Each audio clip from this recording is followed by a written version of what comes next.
అనేటటువంటి నామానికి ఉన్న అర్థం తెలియదు. ఎందుకంటే శివ శివ అని రెండు శబ్దములు మనకి లోకంలో నానుడిలో ఉన్నాయి.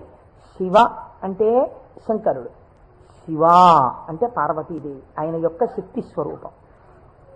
శివ అంటే అమరకోశం అంటుంది శామ్యతి పరమానంద రూపత్వ నిర్వికారో భవతీతి శివ. నిర్వికారుడు అంటే మనకి వికారములు ఉంటాయి. నేను తరచూ మీకు ప్రస్తావన చేస్తుంటాను. ఈ జగత్తులో ఉన్నటువంటి సమస్త ప్రాణులకు సమస్త జీవులకు 6 వికారములు ఉంటాయి. ఇవి షడ్వికారములు అంటారు. కాలములో ఏదైనా వచ్చిందనుకోండి, దానికి పుట్టినటువంటి తేదీ అని ఒకటి ఉంటుంది.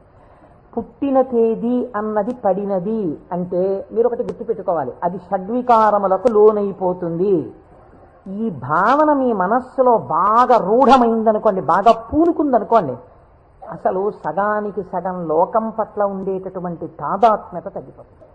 ఇది కేవలం వినడానికి విన్నారనుకోండి, దీని వలన వచ్చేటటువంటి ప్రయోజనం తక్కువగా ఉంటుంది. ఇది బాగా లోపల జీర్ణమైందనుకోండి, మీకు అనేక విషయాలు అర్థం అవుతాయి. మీరు ఒక్కసారి గమనించండి, షడ్వికారములలో ఇక పూర్వం మీరు ఆ వస్తువుని చూడలేదు, కానీ ఆ వస్తువు, ఆ ప్రాణి, ఆ జీవుడు ఒకానొక కాలమునందు ఈ లోకములో పుట్టింది.